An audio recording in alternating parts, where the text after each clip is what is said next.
Good evening, everyone. Welcome to today's webinar, conducted by Ayurveda College Coimbatore and powered by Diksha e-learning. Today, we are going to present you a webinar on the topic Understanding of Recurrent Pregnancy Loss and its Management through Ayurveda, conducted by Dr. Kamini Diman. I have the great privilege of introducing Dr. Kamini Diman, ma'am. Ma'am is currently working as an associate professor in the Department of Prasuti Tantra and Stri Roga at All India Institute of Ayurveda, New Delhi. She's also the person in charge of Tele Eco Clinic, Infertility Clinic, Menopause OPD at All India Institute of Ayurveda, New Delhi. Previously, ma'am has worked at IPGT and RA Jamnagar. Ma'am has 28 years of experience in teaching and 30 years of experience in clinical. She was awarded with Teaching Excellence Award in the year 2018 and Charaka Award in 2020. Ma'am has treated more than 100 successful infertility cases. Ma'am is also involved with 7 research projects and has published more than 90 research articles. She has also presented numerous papers at national and at international levels. It is my great joy to welcome Ma'am to the stage.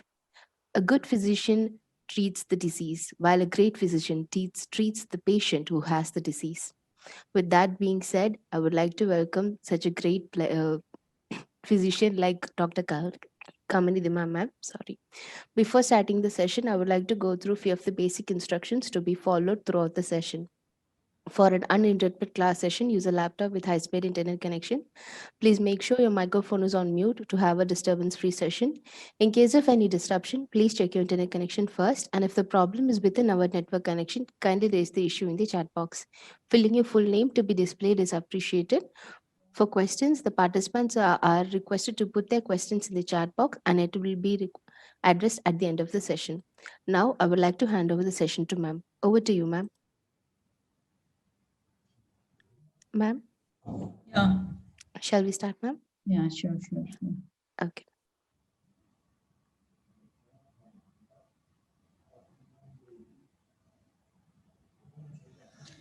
Yeah, thank you, Sri Lakshmi, for introducing me. And at the outset, I would like to thank Dr. Sudhir Raj, principal of your college. And uh, I would like to remember Krishna Kumarji, uh, who has laid stone of this college and started this college, and you are getting benefit of his blessings. So I think we should remember him, and we should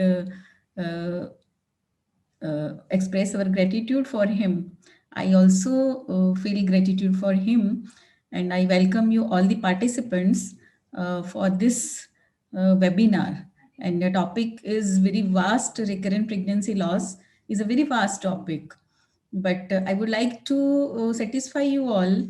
And at last, in the discussion session, I think I would like to satisfy all the queries and questions of all of you. So I think I would like to share my screen to start the topic.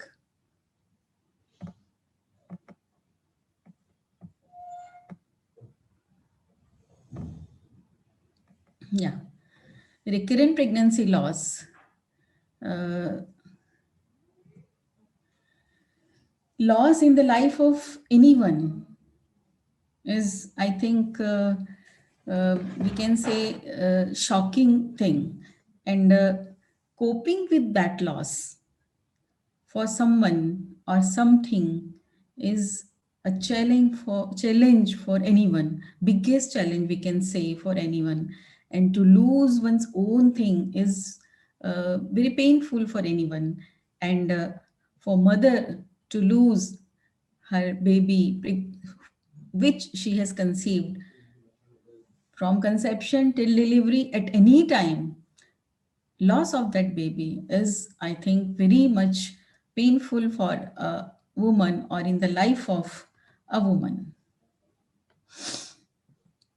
And above all, recurrent loss, recurrent loss, we can say, is more painful. Once she has uh, loss, again she has loss. So I think it is very much painful to have loss.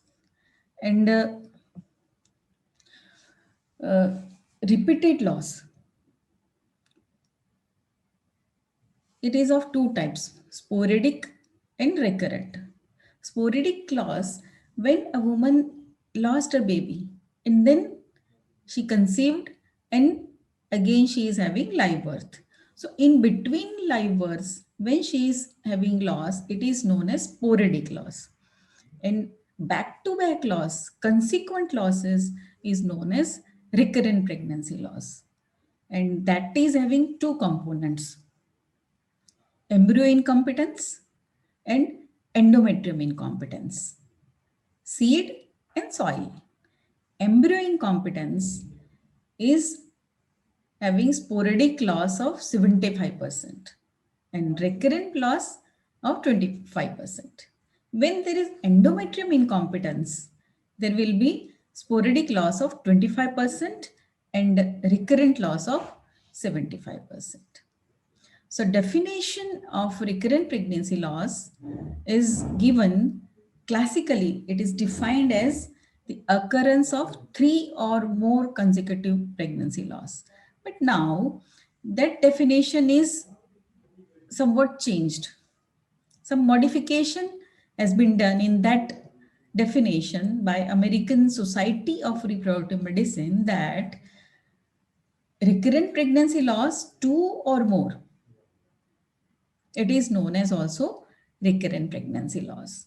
So, three components of this topic: pregnancy, conception till delivery, loss at any level, fetus, conceptus, baby is destroyed, and recurrent is repeated. The loss can be at the time of implantation, it can be in the first trimester, it can be during second trimester, can be third trimester, or can be at the time of delivery. And types of this RPL are two types or three types. We can say primary, secondary, and other one is tertiary. Primary is multiple pregnancy losses in a woman who is not having previous viable infants. In secondary loss, multiple pregnancy losses to a woman who has had a pregnancy beyond 20 weeks. That is secondary loss. In tertiary, multiple pregnancy loss is, as I told you, sporadic loss. It is known as tertiary also. And prognosis of this secondary and tertiary is somewhat better than primary loss. And incidences of losses in first trimester are 15% and in second trimester are 1 to 2%. And chances of live births when she has lost a baby. What will be the chances of second or live birth in her consecutive pregnancy? In single sporadic is 80%. If she has lost two babies, then 70%. And after three losses is 60%. So we can say that by increasing losses are decreasing the chances of consecutive live births. So how it happens? What can be the causes? If we know the causes, then only we can treat the condition. So anatomical causes, genetic causes, endocrinological, immunological, and infection. Anatomical causes are of 12 to 16%, and genetic causes are only 5%. It is being given very much importance, but are only 5%. Endocrinological are 17 to 20%.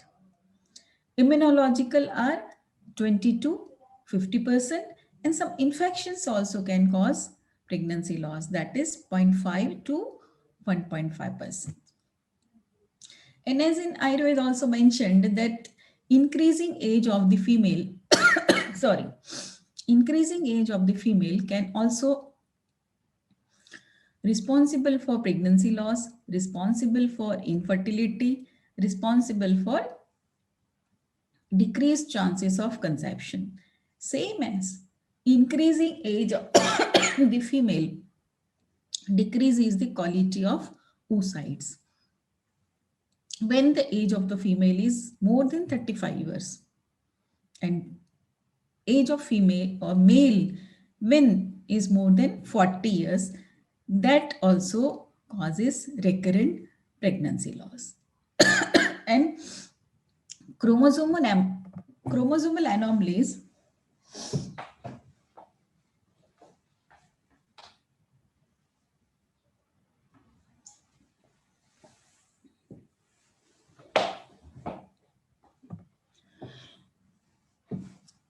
50% when first trimester loss is there, cause is chromosomal anomaly in 50% cases.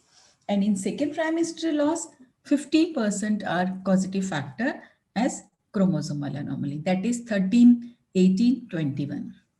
Decreased genetic factor, increased genetic factor. And very much common is balanced translocation that you can see in this picture.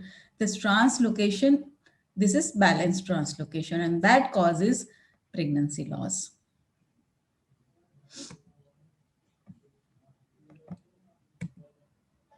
Immunological factors and endocrine factors. Female is having already some disorders like diabetes mellitus, thyroid disorders, polycystic ovarian syndrome, hyperprolactinemia. This can also cause pregnancy loss if not controlled or if not treated in time. And anatomical causative factors. Commonly, you can see that congenital anomalies of the female genital tract I have kept here. So we generally find that septate uterus is very much common. This we can see that this is septate uterus and it is very common. But septate uterus never cause pregnancy loss in first trimester. It causes pregnancy loss in second trimester or third trimester. Implantation is in the place when there is a septate, but there is no problem in the implantation. But when fetus is growing, the space is less. Due to decreased space, there can be abortion or there can be loss of the pregnancy. And growth disorders, uterine fibroid, uterine polyp, this also can cause the pregnancy loss. So before treating the patients or before evaluating the patients, we should evaluate for this anatomical causative factors. And this cervical incompetence.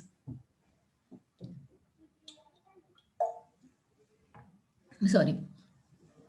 Cervical incompetence also causes pregnancy loss in the patient, but that also causes pregnancy loss in the second or third trimester. And diagnose, how we can diagnose cervical incompetence? When patients come to us, we do per vaginal examination, PS examination of the patient.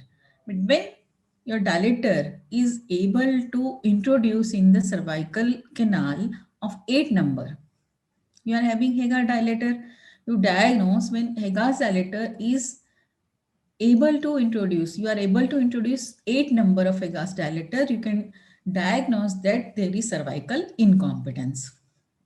And histosalpingogram also demonstrating cervical funneling. This type of funneling in the cervix can be seen. This is also funneling of the cervix in the cervical incompetence. That also you can see in the histosalpingogram. And some inherited thrombophilias are also causative factor of this pregnancy loss. And some other miscellaneous causative factors, that environmental causative factors, occupational exposures, some pesticides. Nowadays, these factors are very common, that patients is using lot many gadgets. Mobile use of mobile phone is also responsible. Obesity, patient is obese, and obesity is also seen in some research is that it also causes recurrent pregnancy loss. Patient is having addiction of caffeine, alcohol, smoking, stress. This also can cause repeated pregnancy loss. As Somane se Garbhadharana name is mentioned in our class 6, when patient has conceived, so Acharya Sushruth has mentioned that from the day of conception, she should be in happy mood. Why it is mentioned? Happy mood of the pregnant female support the growth and sustain the pregnancy. So if due to one another cause, when she is having stress, there can be pregnancy loss. I think you can have some ideas, or when in some pictures also we can see that some participant or heroine or someone get news that someone has there is death of somebody and suddenly she had abortion. So these are the examples we can see in day-to-day practice. The stress is also causative factor of recurrent pregnancy loss. Some infections, bacterial vaginosis, patient is having repeated urinary tract infections, or some inflammatory conditions like endometritis, cervicitis, or salpingitis. These are also considered as the causative factors of recurrent pregnancy loss. And how this I have given in short what is the what are the etiological factors and what can be the causative factors. According to that, our approach should be there. But how can we identify that this and this are the causative factors when patients are coming to you? So for that, we take detailed history of the patient. We do examination of the patient. We advise investigation to our patients, right? So detailed history, as you all know, that we take detailed history of our patients, and we what we ask in detailed history, we have to ask age. As I told you, that increasing age causes pregnancy loss. So when patient come to you having 30 plus or 35 plus age, you should have idea in your mind that this can be high risk case. We ask about their lifestyle.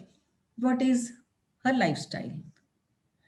Lifestyle of the patient also gives us idea that there can be some risk factors regarding pregnancy. So we can give advice to that patient that you should avoid this and this thing, you should avoid these dietary factors, and you can change or you should change your lifestyle, or you can advise lifestyle modification to your patients. And menstrual history, we ask in our OPD, our students also ask and note the what is the menstrual history of the patients. If patient is telling that she was having irregular menstrual cycles, by that we can have idea that there can be endocrinological disorder. So we will focus upon those investigative uh, idea. We can have idea that we have to go for this and this investigations by the history of the patients. Medical history, by medical history also we can have idea that patient is having any medical disease or patient is under any medications or not. During pregnancy, some medications also can harm the fetus. So medical history, surgical history also we should ask. Surgical history, when patients are having history of DNC or any operative procedures. So as I told you, anatomical defect. So intrauterine adhesions or Asherman syndrome is the result of intrauterine surgery. Some family history also we should ask, and any previous investigations patients is having or not, that also should be asked to the patients. These are the common physical examinations we do in our OPDs. We take BMI of the patient. We see signs of endocrinopathy, any hair growth on the face, acne, or central obesity. This can give us idea that patient is having some endocrinopathy in her body. And anatomical abnormalities if visible. Darshan, Sparshan, Prashna. By darshan, any anomaly is visible, that also we have to see or we have to identify. Investigations, fasting blood sugar, serum insulin, thyroid function test, and serum prolactin. That also should be advised to the patients to evaluate the causative factor.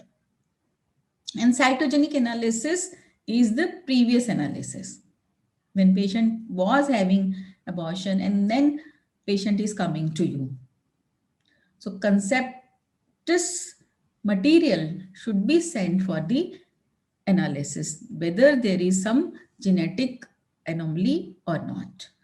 Antiphospholipid screening also should be done when patient is having recurrent pregnancy loss in first trimester or one or more in second trimester. That should be also advised antiphospholipid screening.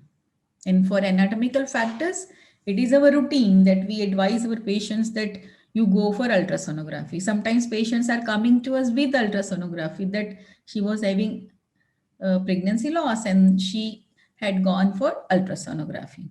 But for further investigations, we should advise our hysteroscopy.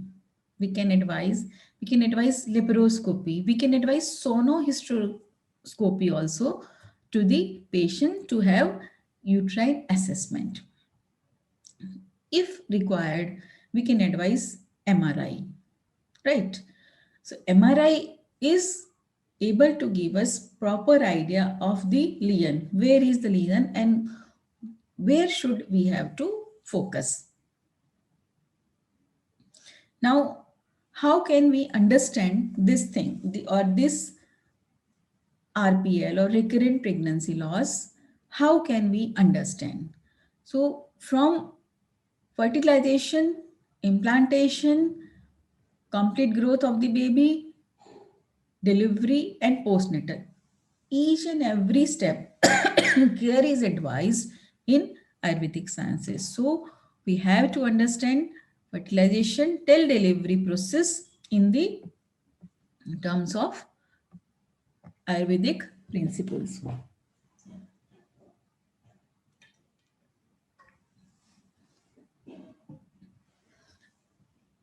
And management, when you have to manage, we are having two aspects, preventive aspects and curative aspects. Where should adopt preventive and when should adopt curative? When patient is having history of recurrent pregnancy loss and coming to us that now she is planning for further delivery or further baby, next baby. So at that time, we have to focus upon preventive aspects and we have to retrospectively examine to that patient what was the cause in previous pregnancy, why she had losses, and after considering those factors, we can advise to that female regarding preventive aspects. We have to explore any Garbhopughat Garbhav is present or was present in previous pregnancy or not. So, understanding of those Garbhopughat Garbhavas, and we have to advise precautions to that female. Antenatal care, general antenatal care and month-wise antenatal care is also very good preventive aspect, but that is after conception of a female. We have to advise.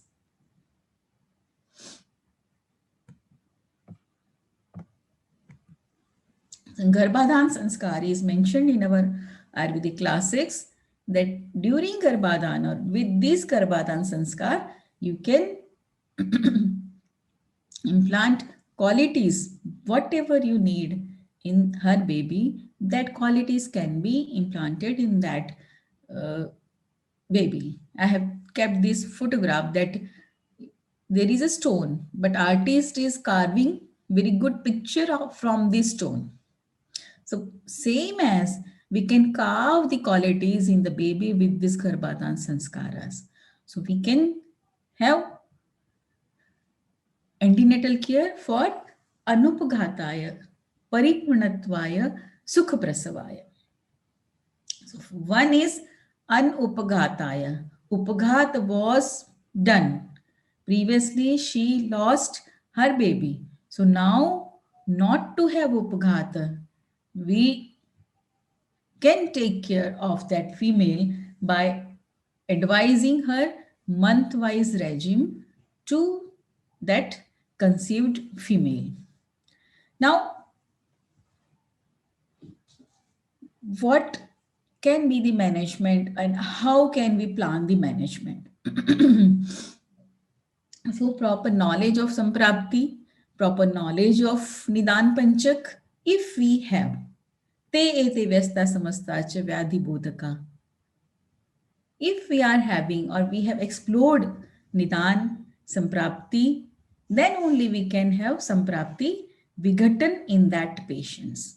So identification of current clinical condition, Dushyam Desham Balam Kalam, all 10 parameters should be taken into consideration. What was the history of the patient, treatment history, anything patient is taking, Roga Pariksha and Rogi Pariksha. All the reports should be seen or taken into consideration and then treatment should be planned. So, Aturasya Antaratmanam Yona Vishati Tattvavid Jnana Buddhi Pradipena Saroga Chikitsati. You are not able to treat your patient if with your Jnana Buddhi Pradeep, you have not reached up to Antaratman of your patient. In the starting, as Sri Lakshmi told, that a good clinician treat the patient. Right? So identify the condition, do Rogi Pariksha, and then plan the treatment. Then only you will be able to give the result to your patient. So that's why I have told you all the uh, conditions or where we have to focus. So after taken into consideration all the reports, we can make a plan of the treatment of the patient. Right. So here I have enlisted all the medicines what I use in the practice. You have identified the dosha that patient is having vata predominance. So what medicines I use, you cannot say that these and these medicines madam has told and this and this we have to use. But according to your buddhi, as I told you, grana buddhi pradipena, you decide your treatment protocol, you can select the therapies, but this and these drugs I use in the practice. So I have uh, enlisted some medicines that in Vata predominance in the female genital tract. We use Dashmul Kashay, Vidaryadi Kashay, Balaguduchyadi Kashay, Jirakadyarist, and Shatavari. If you think that gold preparation is required in this patient, in Vata predominance, I select Brihat Vata Chintamani Ras. In Pitta predominance, as you all know, that Patoladi Kashayam is very good Kashaya. Drakshadi Kashaya, Chandanadi Kashaya, Sarivadi Asav, Falasarpi we can use. Dadimadi Grit and Dhatradi Grit are also drug of choice we can use, and Swarna Sekar Ras. If you want to give gold preparation, you can advise Basant Kusuma Ras to your patients. In Kapha predominance, Aragivardhini Vati, Musta is very good, Panchkolasav, Kumariasav, Vacha Haridradi Kashayam, and Kshira Shatfalagrit can be used. And in gold preparation, in Kapha predominance, Suvana Vasant Malti can be given. And you should also explore the researches, which researches are nowadays being done and what is the outcome of those researches.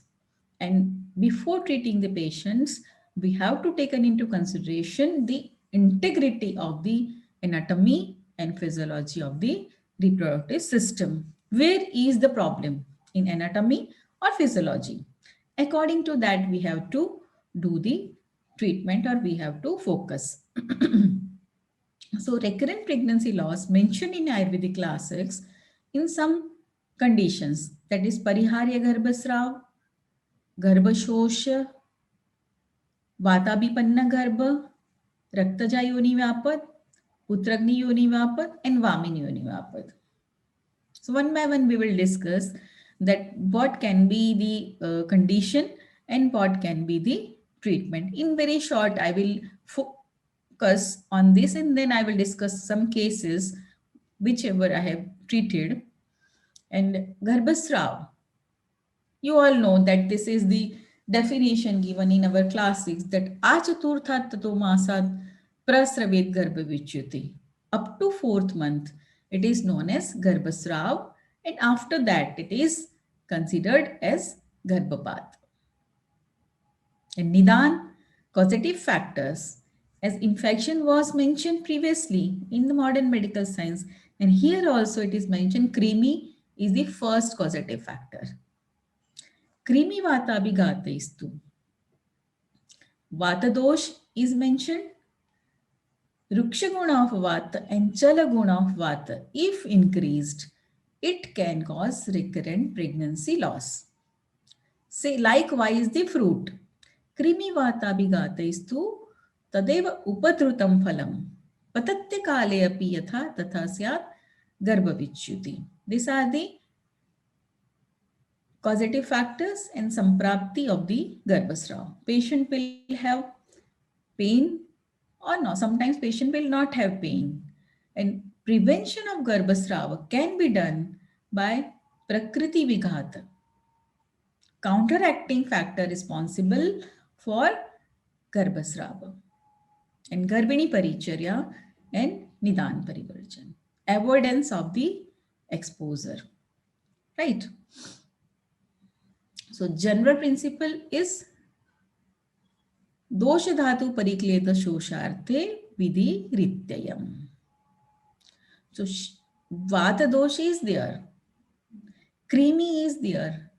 Even then, it is mentioned that we have to use shita thing. Can you getting my point? That krimi vata bigata istu.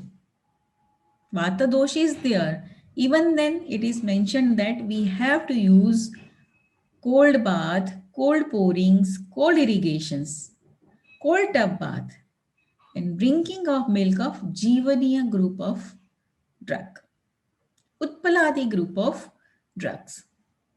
And this tampon soaked with Madhuvasti and Grita is in practice we are also using and getting results in our patients who are having Garbhasrava.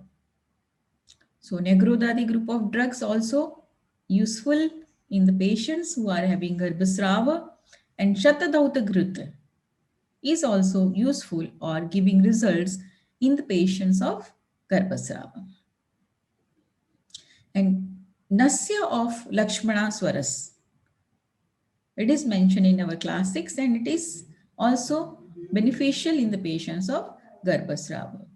And Dataki, Gairika, and Rasanjana.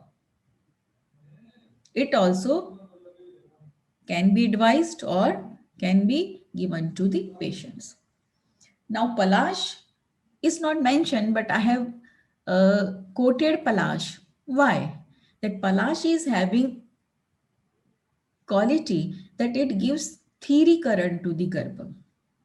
Right? In the definition, it was mentioned that Achaturthat Tato Masat. Garbha is liquid and it can be destroyed or can be expelled due to causative factors or whatever the factors patient is following or causative factors patient is having followed. So Palash is giving theory current to that garbha and is not allowing to fetus to expel. So Palash seed with takra, that is Krimigna and Grahi. Palasa Pushpa is Kafa Pittahara. So both the things you can advise to the patient: Palasha seed with takra, Palasha pushpa paste, and Yasti Madhu. These two things generally I give. So I have quoted this single drugs if you want to give to patients. Palasha seed and Palasha pushpa is available outside or in surrounding. You can advise to patient to consume. And Bala, Sida cordifolia, is also drug of choice to sustain the pregnancy. Punarnava, Draksha, Vitis vinifera, Gokshura, Yavani, and Bhadra. It is very good combination of these 6 medicines. You can advise to a patient who is having tendency of recurrent pregnancy loss or who is having spotting during pregnancy. On those patients, I have seen that if we advise this Garbha Raksha Kashaya, it is beneficial to our patients. Then Bhadra, Goraksha Ganja is Sanskrit name of Bhadra. The paste of the root, and by that paste you can make decoction of this medicinal plant in 30 ml. There is a research that 30 ml of this decoction, if given to the patients, it treats the gonorrhea. And one research also have seen that this medicine is giving benefit to the patients of AIDS also. So it can be used in recurrent pregnancy loss, and it is giving benefit or beneficial to the patients. And some more medicines are, this is one other combination of these 4 things also you can advise to your patients who are having Garbhasrava. Bhumi Amlaki, Ricinus communis, Guduchi, and Yashat Basma. Why Bhumi Amlaki? Bhumi Amlaki works on Yakrit, mool of Raktavasrutas. So Rakta is involved in Garbhasrava, Rakta Dushti is there. So Bhumi Amlaki is giving result to our patients. So Bhumi Amlaki, Eranda Guduchi, and Yashad Bhasma also, this combination also can be advised to the patient. It is not classical, but it is in practice. So we can advise to our patients. Second cause, disease mentioned in our classics is Vamini Yoni Vapat. Shadha Saptaratradva Shukram Garbhashay Gatam. So this stage is of in between Sadyagrit Garbha and Vyakta Garbha. We are not knowing that patient has conceived, or we are not having any test, but in our classics it is mentioned that Shadha Saptaratradva Shukram Garbhashay Gatam. So in between loss, in between Satyagrit Garbha, in between Vyakta Garbha, that is Vamini Yunivapar.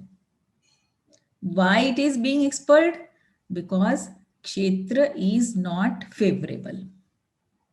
Environment in the uterus is not favorable. Endometrium is unresponsive, or we can say why it is not unresponsive? Due to corpus luteum is not supportive. There is luteal phase defect. So prevalence of endometrial factor is in spontaneous abortions, and prevalence of endometrial factor in IVF failure too. I have quoted this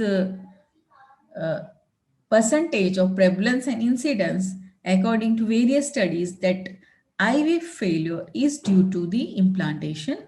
Failure is very much common. We are also getting our patients that they had been to IVF center for IVF, but there was implantation failure and success was not achieved.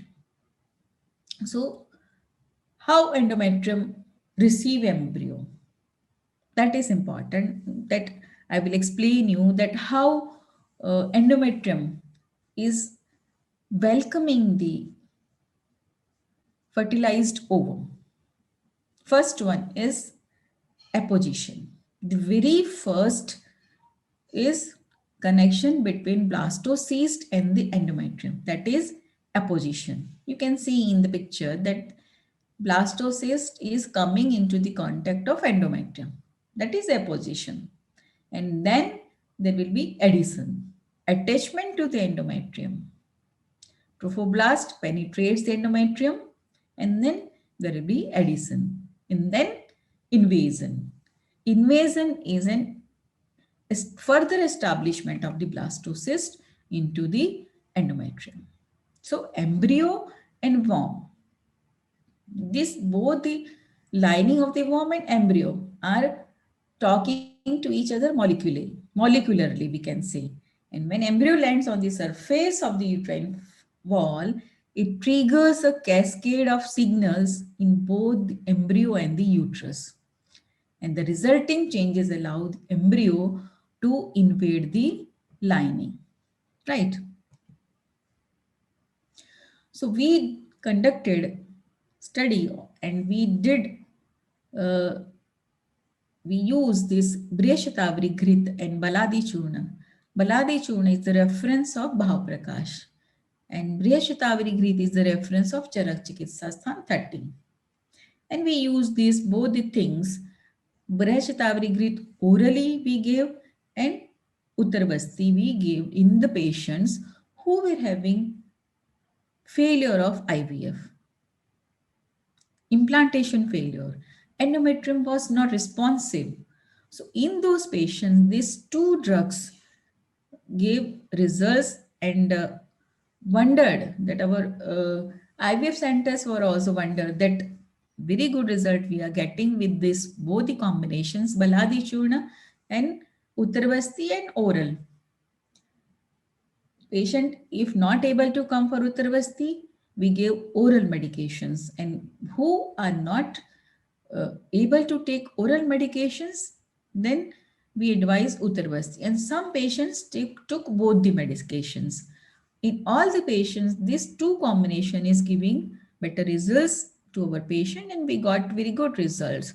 And that was assessed as per the modern parameters. This is Applebaum's uterine scoring system for reproduction, USSR. And in that, by transvaginal sonography, we did examination of all the parameters. What was the endometrial thickness? Whether it is increasing. So, in Applebaum's uterine scoring system, grades are given if endometrial thickness is less than 7. There is 0 grade. 7 to 9, grade is 2. 10 to 14, grade is given to 3. And more than that, there is again 1.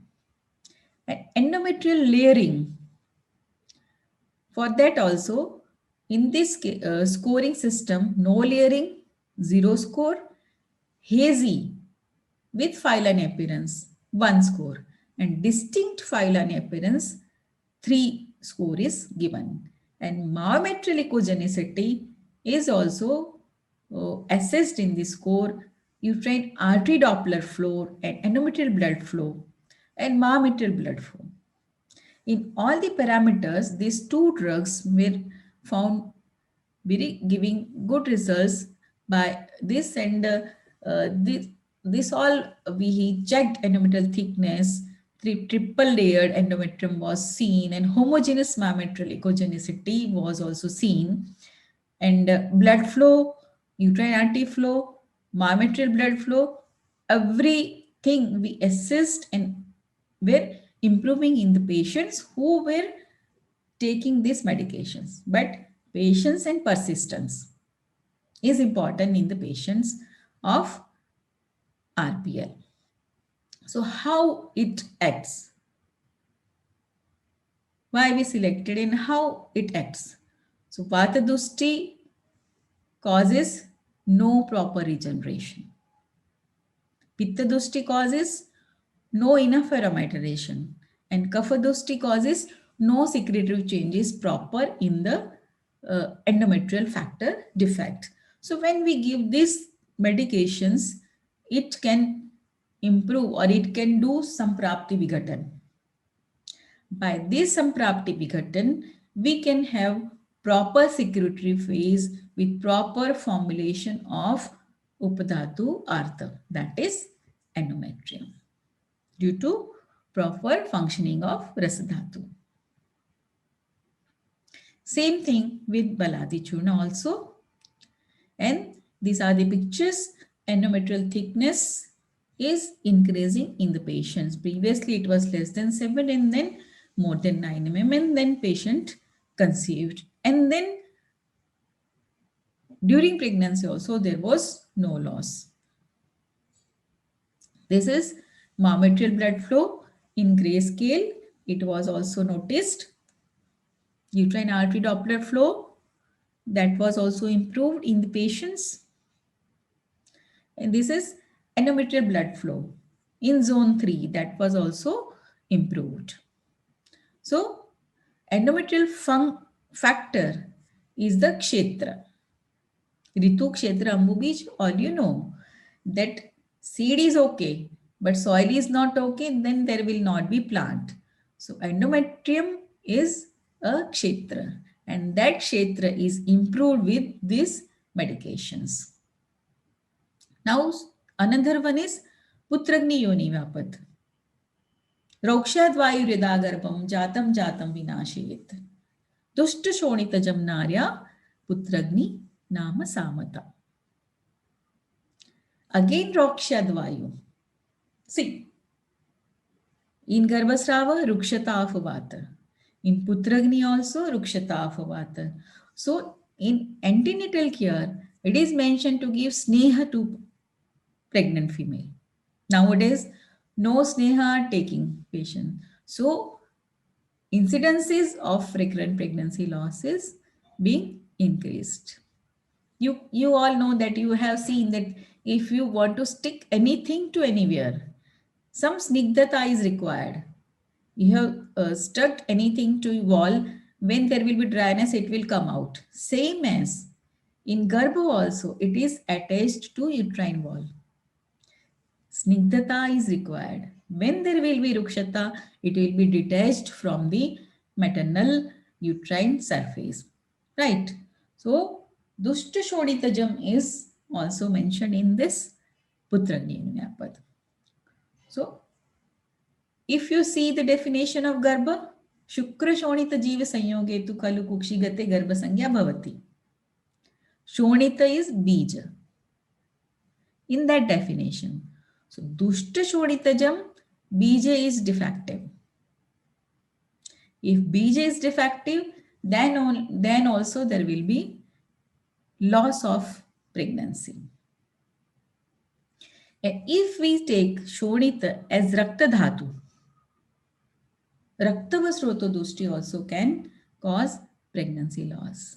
And in that condition, medicines work on the Moola of Raktava Srotas. As I previously told you, that Bhumya Amlaki we give, and it is giving results. So Bhumya Amlaki is working on Moola of Raktava Srotas, Yakrita and Pliha. So that can be given if you think that Dushta Shoditajam is Rakta Dhatu. If you think Shodita is Bija, you have to work on Bija. So both the things we have to correct. So medicines mentioned in classics are Kashmaryadi Grita, Kutaji Grita, Yuri Dhavan and Uttarbasti.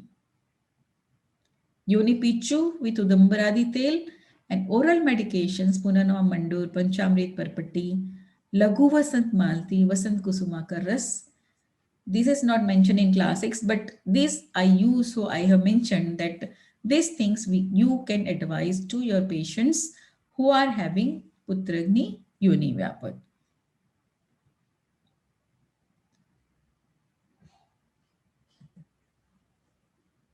And some another thing we used in the patients of Putragni Yoni Vyapad, that is Shramahara Mahakashaya. It is not mentioned in classes that this should be given, but we did this thing to our patients who were having Putragni Yonimapad.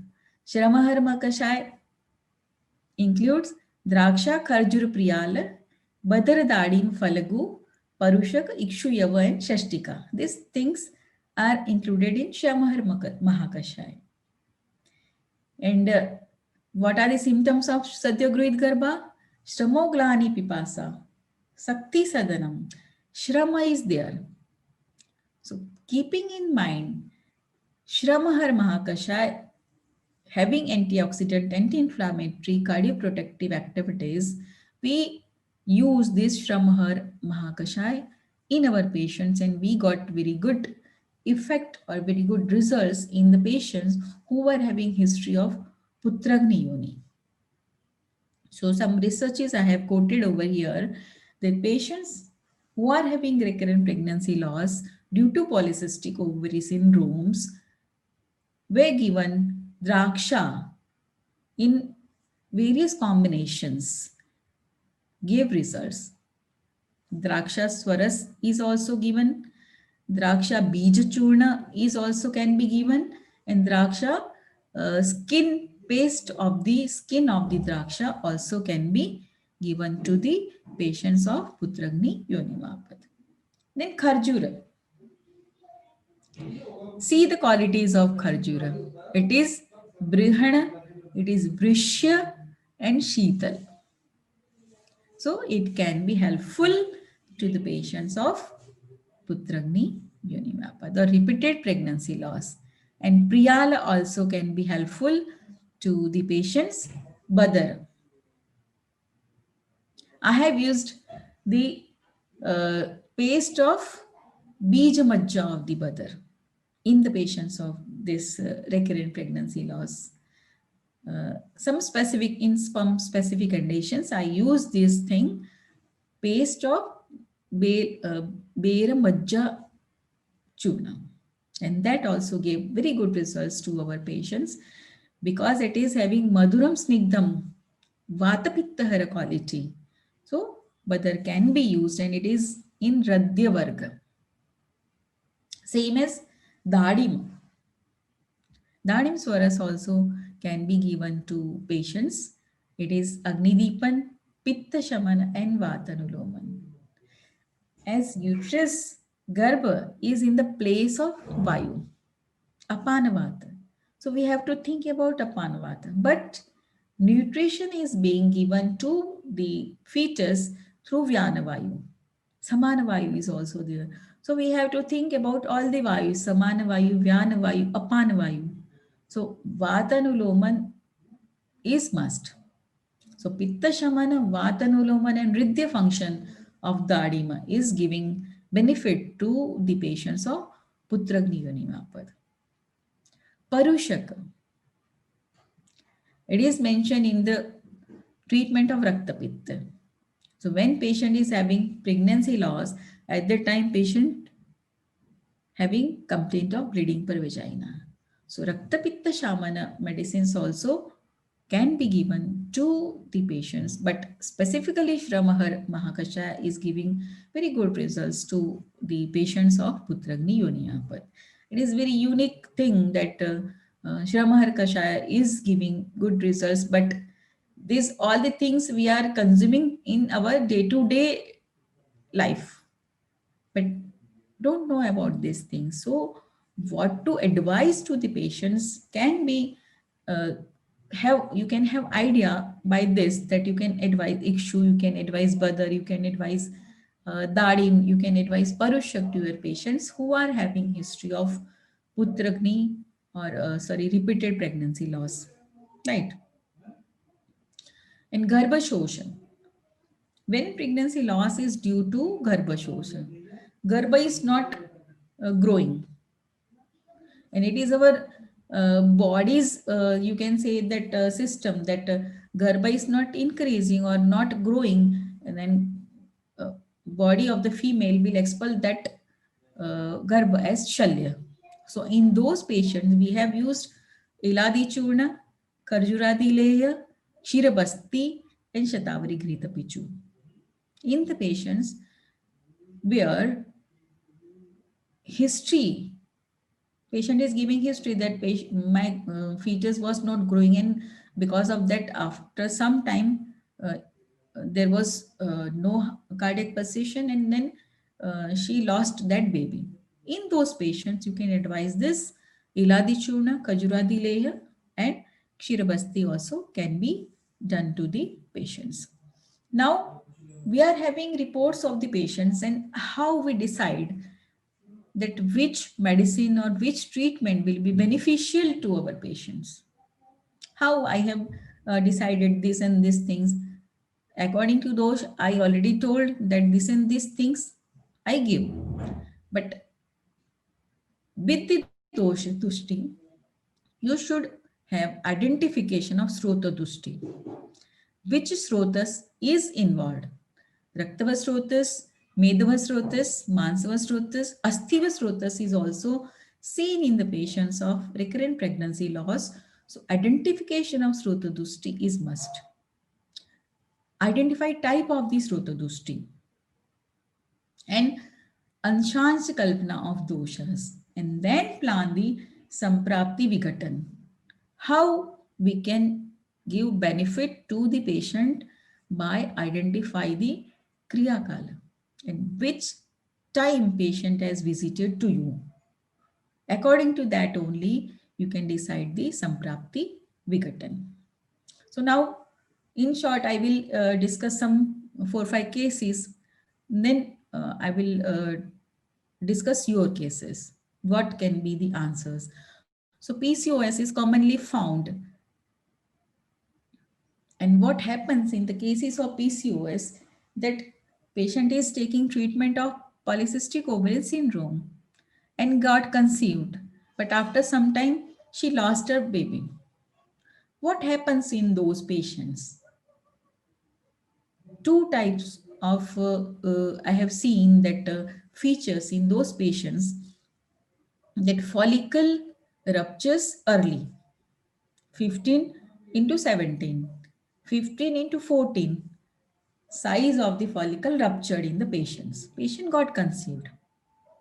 I know that she has conceived, but she will come with pregnancy loss.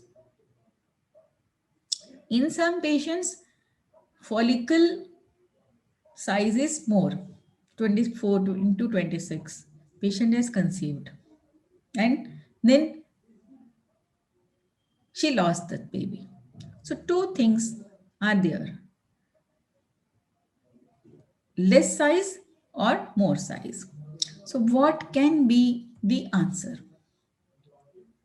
In the patients where follicle is not growing properly, there give rasayan therapies. Disease is same, polycystic ovarian syndrome, pregnancy loss, but you give to one patient rasayan churna. Another patient who is having late rupture of the follicle, size is increased and then ruptured. So there is Lekhan is required. So in those patients, you do Lekhan, right? So first case that commonly you also can see, or I think you must have seen, but I will discuss this case that female patient was having age of 34 years and she was having a history of repeated stillbirth at the age of 34 weeks. I have not discussed this thing previously with you in this previous slides, but this is the case I have seen that patient was having stillbirth at the age of 34 weeks. Why? Because that patient was having problem in her left hand and she was not able to lie down on left lateral condition and always she was sleeping in supine position. She was having problem in her left side. So due to supine position, in late pregnancy period, patients are having supine hypotensive syndrome. So not proper blood supply is not going to the fetus. So due to undernutrition, the patient was having stillbirth at the age of 34 weeks. So, triple risk for stillbirth as placental fetal vulnerability, maternal factors, and fetal stressor. So, maternal supine sleep position is one of the triple risk for stillbirth. In Ayurvedic classics, it is mentioned that Uttana Shayana should not be done during pregnancy. Right? So, going to sleep in supine position is modifiable risk factor. So, you can advise to the patient that don't sleep in the supine position. You will not have pregnancy loss. It is very simple thing, but identification is must.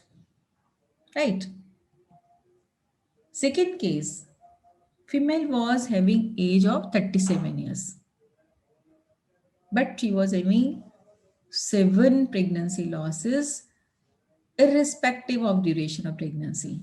In previous case, duration was fixed 34 weeks, but in these patients, sometimes she lost in first trimester, sometimes second, sometimes third trimester.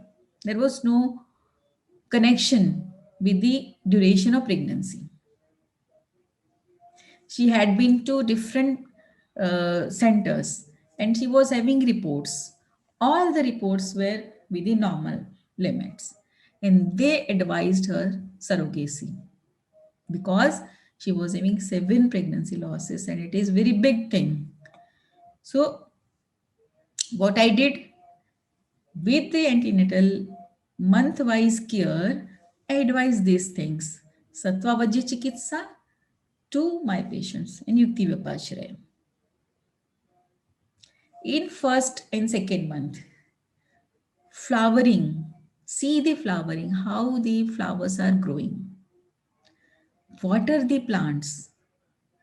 Aradhana of Brahma, because Brahma is the devata of surgeon, creation.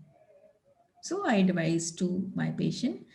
And in third month, worship of Panchatattva. According to our classics, I advised everything. In fourth month, Omkara, songs of bravery. I advise to her listen to these things and identify feelings, what you are feeling. So connection to the fetus, how to establish that I advise to these patients by Sattvavaja Chikitsa. In fifth month, Gayatri Mantra and Punya Dhana Shri Raga.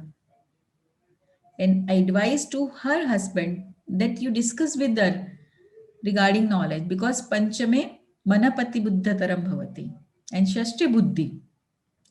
So in sixth month, I advised her solve the puzzles and to listen Deepak Rag. And in 7th month, spiritual promotion I advised. And in 8th month, Tratak Karma. And 9th month, you see all the completion processes that this is complete, this is complete. So this thing will work upon the fetus also. And along with that, this yogasana, Anulom Vilom Pranayam I advised are in all the trimesters. First, second, third, all the trimesters. And Shavasana is in last trimester. In third case, patient was having irregular periods with heavy menstruation. Ultrasonography, patient was having uterine fibroid and location was on posterior uterine wall. And she was having a history of abortion in late second trimester. As uterine fibroid never hamper the implantation. Implanted, fetus is growing. As fetus is growing, space is less, there will be loss. So in that patients, I advise viration, then did Lekhan Basti, and then did give oral medications. After 6 months, size was reduced 1.5 centimeter, and that was the size.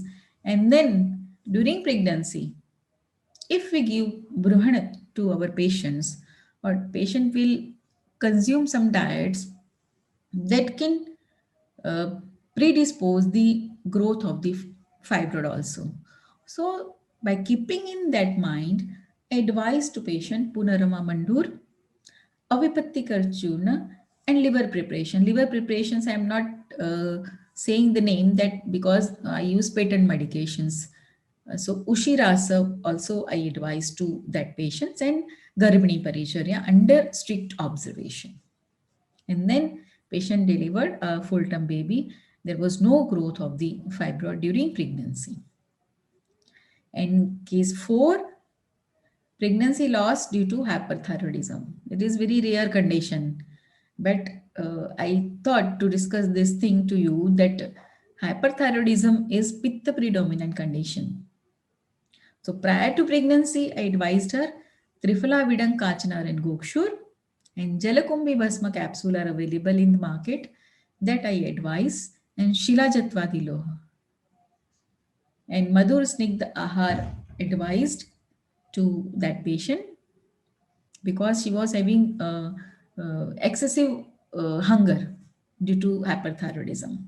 So Madhur Snigdha Ahar I advised to that patients, and during pregnancy Amlaki Rasayan I added to her Garbhini Paricharya along with that Garbhini Paricharya, and then patient delivered a full-term baby, and that was very good news for her, and she was very much anxious as in hyperthyroidism patients, psychic of the patient is also in the mood of anger and pitta predominance. So this was also very good case I have seen, so I quoted. And next case was uh, during pregnancy, patient was having spotting. So during pregnancy, this patient was having spotting, and we advised her Aipattikar Dhatrilo and Falasarpi, and Adhodara Krishna Mrittika Lepan was done. And when bleeding stopped, we did Yoni Pichu of Madhyastya. And then her pregnancy was continued, and she didn't lose her baby. So I think I will sum up the presentation, and then we will have discuss. So the loveliest masterpiece is of the heart of God is the heart of mother, and we are doing, or we are helping mother to remain her smile on her face. Thank you very much. Thanks for inviting me, and we will take the questions. Thank you.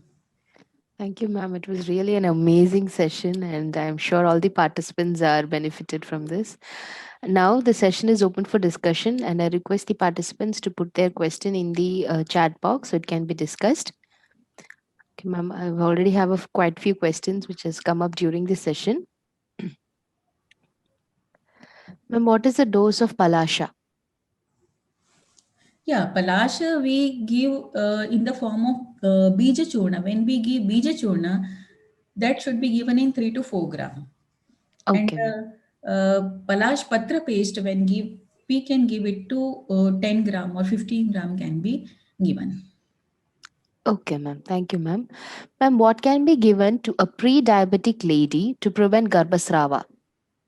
Yeah, in pre-diabetic ladies, you should follow the treatment of Medovasrotas. Okay, ma'am. Right. Medovasrotas Dushti Chikitsa should be given to patients, and uh, her diabetes should be in control. And generally, I give Falatrikadi Kashai to my patients uh, prior to pregnancy, and during pregnancy also in low dose. Falatrikadi Kashai can be given to those patients, and by that you can have controlled her fasting sugar, and then there will not be problem to that patient. Okay, ma'am. Thank you, ma'am. Ma'am, how effective is Garbha Palaris? Yeah, Garbhapal Ras is very much effective. I didn't quote because it is already mentioned in our classics. I specifically quoted what I do in my practice. So Garbhapal Ras is very good in the maintenance of pregnancy, and in my patients of infertility also after conception, I advise Garbhapal Ras to my patients. You can advise, but the thing is that make or preparation should be from reliable pharmacy as it is Rasaushadhi. Mm. Okay, ma'am. Thank you, ma'am. Moving to the next question. Madam, irregular periods and menorrhagia and bleeding will not stop even after 20 days, particularly in unmarried girls. Kindly suggest the treatment. Oh, it is not related to our topic, but I will Yeah. suggest the medications. So you identify what is the dosh. First of all, Vatash, Pittash or Kafash. According to that, you advise to your patients, Bolaparpati you can advise in Vatach conditions, right? If Mm, you want to stop the bleeding immediately, you can okay. advise Bolaparpati. Then you can advise Laksha in the form of Laksha, the Google also, to stop the bleeding. And when you advise medication that Pushanuk Churna or anything, you think about Anupana. You give Mm, that medications with Durvasvaras, and that will stop the bleeding immediately. And after that, you give medications to that girl, but identify what is the cause, right?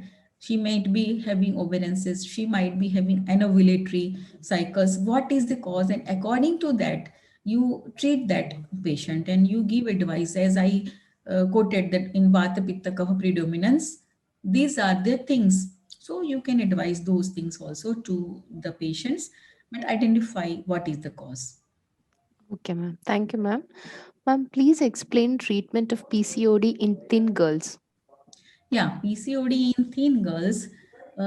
Thin girls, generally, what I do is we should think about her Agni first. Okay. Although she is thin, but how is her Agni? What is her BMI? Right? Sometimes patients are having a thin but having Visham Agni. I have seen Visham Agni in the thin patient. So you should treat her Agni first and then give Rasayan therapy to that girl. And generally, I give Saptasara Kashaya with Chandraprabha Vatti. That is my drug of choice in the patients of PCOD, either obese or lean, Mm, in both the conditions. And then in lean patients, add on Rasayan therapy. In obese patients, add on Lekhan, like Arogya Vardhini, uh, medicines which contain Gomutra, that you advise to obese patients. I have given answers for both the things. thank you, ma'am. Ma'am, dosage of Shramahara Kashaya. Yeah, sure. Whatever kashaya you want to give, dose of kashaya is 10 to 20 ml, not Mm, more than that can be given. But if you given want to give the drugs shramahar kashaya, if you want to give anara this dadim swaras, the swaras can be given in the 50 ml also, you can give 100 ml also. If you want to give khajura in the form of peya or month, that can be given in more dose. If you want to give Parushaka Swaras, that also can be advised in 40, 50 ml you can give. But as a whole, if you want to give this Kashaya, 10 to 20 ml only, not more than that. okay, ma'am. Thank you, ma'am. Moving to the next question. Ma'am, can you please explain how to identify Mamsavaha Sroto Drushti and Astivaha Sroto Drushti in recurrent pregnancy loss and its remedies? Yeah, Mansava Srota Dushti is clearly indicating when your patient is having growth disorders. Okay. Uterine fibroid, uterine polyp, these are the growth disorders. These are Mm, indicative of Masava Srotadushti, right? mm. Astiva Srotadushti, you can identify patients are having history of hair fall. Okay. Okay, Patients ma'am. are having history of hair fall, and by the skin of the patient, you will have idea that this patient is having Astiva Srotadushti. I take idea by this, by darshan and sparshan to my patients. Okay, ma'am. Thank you, ma'am. Ma'am, please tell treatment of blighted ovum. Yeah, blighted ovum is also a pregnancy loss. You can say that it is like Vamini uniapar.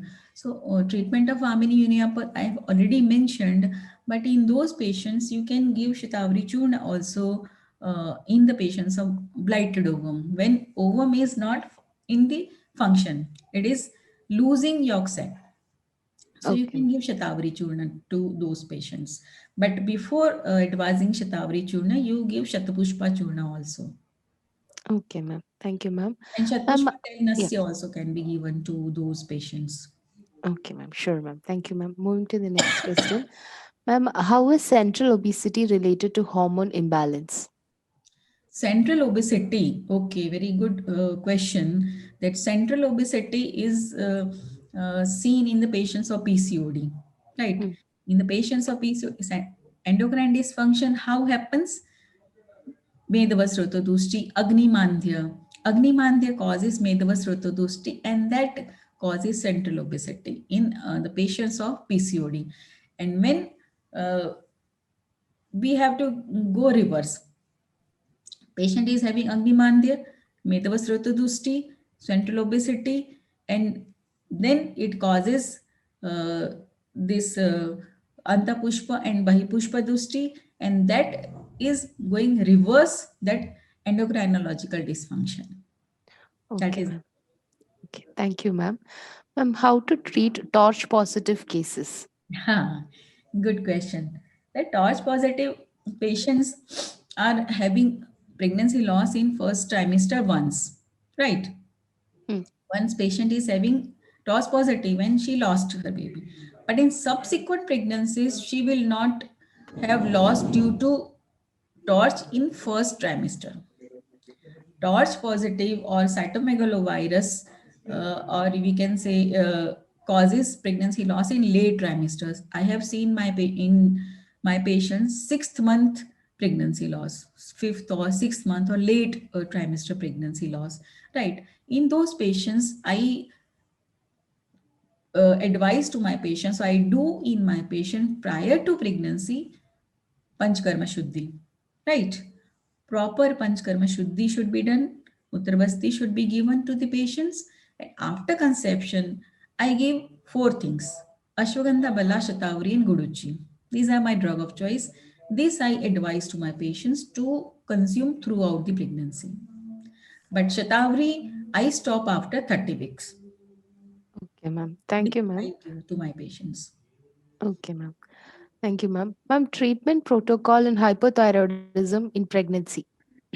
Yeah, hypothyroidism patients, uh, generally we advise that Deepan Pachan Chikitsa should be continued during pregnancy. Patient should not have Agnimandya, right? You think according to patient and decide that treat Agnimandya, your patient will not having hypothyroidism. Okay, ma'am. Thank you, ma'am.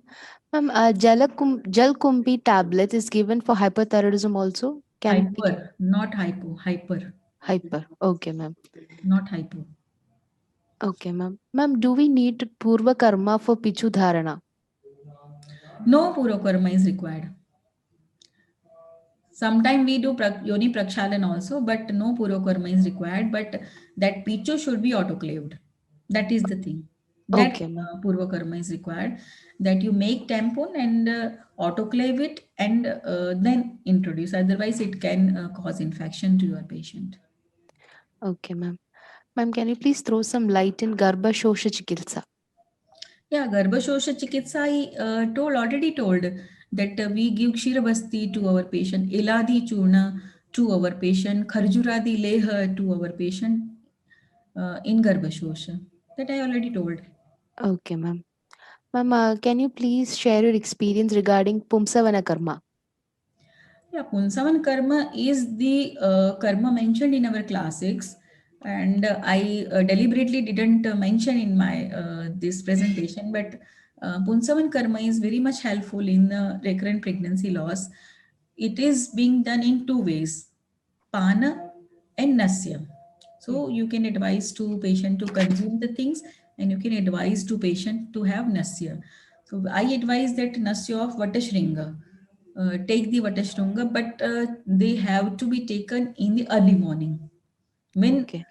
yellow light of the sun is coming. At the time, I advise to my patient to collect that Vatashringa, but I advise to collect by her husband. Husband will collect the Vatashringa, make the swarasa of that, and then nasya can be given to that patient, and then that Vatashrunga with the milk also can be consumed by female, and that I advise, and it is also used for the betterment of the fetus also. Okay, ma'am. Thank you, ma'am. Ma'am, how long pichu should be kept in the vagina? Yeah, pitcher should be kept in the vagina up to the urge of urine. When patient Okay, ma'am. feels that I am having urge of urination, at that time immediately it should be removed. Otherwise, it can be kept up to 2 to 3 hours. Okay, ma'am. Thank you, ma'am. Ma'am, please tell us how to treat preeclampsia and eclampsia, ma'am. Preeclampsia and eclampsia. Yeah. So preeclampsia and eclampsia are having three things, na? Shotha, hypertension, and according to that, you have to give medications to your patients. How much hypertension she is having, how much edema she is having. So in our patients, we advise generally Punarama Mandu to our patients, and this Jatamansi also sometimes we advise to our patients, and Shirodhara also we give to our patient if hypertension is more. Okay, And ma'am. Gokshur Churna also you can advise to your patients. Sorry, ma'am. Ma'am, in late pregnancy, Uttana Shayana is to be avoided. Then why Shavasana if someone is already at risk? Shavasana is advised for 4 to 5 minutes, no? So it is not harmful. But Uttan Shayana, when patient is sleeping whole night in Uttan Shayana or in daytime also Uttan Shayana for 2 to 3 hours, then it is harmful. Shavasana we advise for 4 to 5 minutes only, then it is not harmful. Okay, ma'am. After that, after Savasana, generally we advise patients to take left lateral position, change the Oh, position to left lateral. okay, ma'am. Thank you, ma'am. Ma'am, can we give Shatavari Churna tablet in diabetic lady who just conceived? Yeah, you can advise, no problem. You can advise. Okay, ma'am. Ma'am, But how? not with the Anupan of Dugdha or Shatavari Grit, don't advise to your patients. Okay, ma'am. Ma'am, how to relieve symptoms like contractions in patients with threatened abortion? In which trimester? Um, I don't know, ma'am. Dr. Seema Kalra, can you please elaborate the question? Ma'am, yeah, that question is already answered. Ma'am, how to treat tubal blockage? In tubal blockage, we give Uttarvasti Okay. with the Kshar tel, with the Kasi Sadi tel, with this Dhanvantar tel, with simple til oil, we give Uttarvasti. And Uttarvasti is the only answer to tubal blockage. Okay, Other ma'am. medications also we give, Kushkesh or Gugulu, Purnana, Mandu, Mustadi Churna also we advise. But along with that, you have to give Uttarbasti. And in some patients also, some people are using medications which is working upon respiratory system like Abrak Bhasma and Suvarna Vasant Malti. I have also used in my patients these things, and it is giving very good results in tubal blockage also. Okay, thank you, ma'am. Ma'am, since there is a shortage of time, I request the participants that we have to stop the session. Um, so, shall I conclude, ma'am? Yeah, sure. Okay.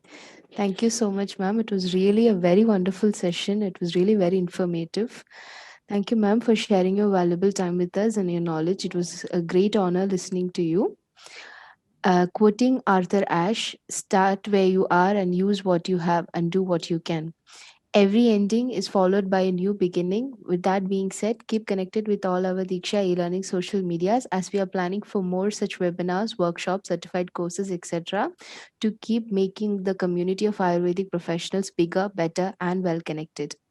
Thank you all the participants for joining us today, and we are really looking forward to seeing you all in the upcoming programs. Our next session is on 30th December 2020 at 7 p.m. Wednesday by Dr. Madhu M, Associate Professor of Department of Prasuti Tandra Roga, SDM College of Ayurveda, Hassan, Karnataka, on the topic Role of Panchakarma in Prasuti Tandra and Stri Roga. Thank you, Dr. Kamini Dima ma'am, for sharing your valuable time with us and enlightening us with your knowledge. Thank you all. Wishing you all have a great evening ahead. Thank you and good night.